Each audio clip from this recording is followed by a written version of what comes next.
Partons maintenant en Italie avec cette menace de l'UNESCO. L'instance internationale pourrait déclarer la ville de Venise patrimoine en péril et c'est clairement le surtourisme avec 100 000 visiteurs par jour qui est devenu l'ennemi public numéro 1 de la Sérénissime. Reportage Elena Despaturo et Noélie Claire. C'est une ville en sursis. L'UNESCO donne encore 9 mois à l'Italie pour sauver Venise. Dans ce centre de contrôle ultra-moderne, les autorités préparent déjà leur plan d'attaque. Il y a combien de personnes aujourd'hui? 650 caméras suivent en temps réel chaque touriste, grâce à leurs données téléphoniques, pour réguler les flux. Là, c'est l'œil de Venise. Oui. C'est notre œil sur la ville. Ici, on contrôle tout ce qu'il se passe, aussi bien sur la lagune que dans le centre historique. Face à la pression de l'UNESCO, la mairie a pris une mesure forte, rendre l'accès de la ville payant dès le printemps prochain. 5 € par touriste, une première au monde. L'argent collecté sera investi pour restaurer le patrimoine du centre historique et il servira à améliorer les services publics, aussi bien pour nos concitoyens que pour les visiteurs. 30 millions de visiteurs par an, c'est 600 fois plus que le nombre d'habitants locaux. Dans le centre-ville, un bruit résonne. Celui des valises des touristes. Devenu le cauchemar de cet habitant. Mais regardez, et c'est même pas le week-end. Donc au mois de juin, juillet et août, c'est encore pire. C'est encore pire. Dans son immeuble, il n'y a plus que des locations touristiques. En bas, en haut, à droite et à gauche. Donc, trop. Francesco a décidé de déménager en dehors du centre.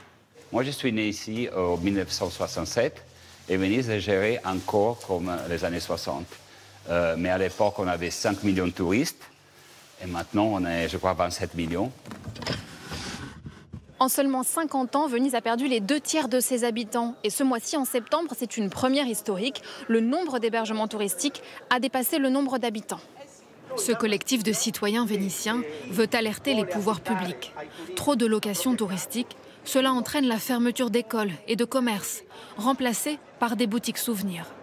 C'est un cercle vicieux car il y a de plus en plus de touristes, mais de moins en moins de services publics. Donc les habitants n'arrivent plus à vivre et ils fuient la ville. Et si Venise venait à disparaître? Sur l'eau, les dégâts du surtourisme sont aussi visibles. Selon ce scientifique, le trafic maritime abîme les palais.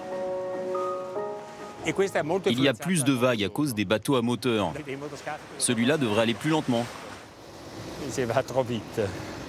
Malgré le sourire, il est inquiet pour l'avenir de la cité des Doges. En un siècle, elle s'est affaissée de 25 cm. Avec cette caméra sous-marine, on va pouvoir étudier l'état de conservation des fondations de la ville. La principale menace, selon lui, c'est la montée des eaux à cause du réchauffement climatique. S'il y a une terrible accélération de la fonte des glaces au Groenland, le niveau de la mer pourrait monter de 7 mètres. Le premier étage de ce palais serait sous l'eau. Le temps est compté. Comment réduire les émissions de gaz à effet de serre? Comment préserver la lagune? C'est le poumon de la ville, aujourd'hui en danger. Lorsque la marée se retire, la pollution est visible. Du plastique, du polystyrène. En très peu de temps, on ramasse plusieurs kilos de déchets, rien qu'en se promenant ici. Pour ce militant écologiste, le point noir, c'est la zone industrielle, la 3e plus grande d'Italie, et l'aéroport à quelques mètres de là. Le danger, c'est l'agrandissement de l'aéroport.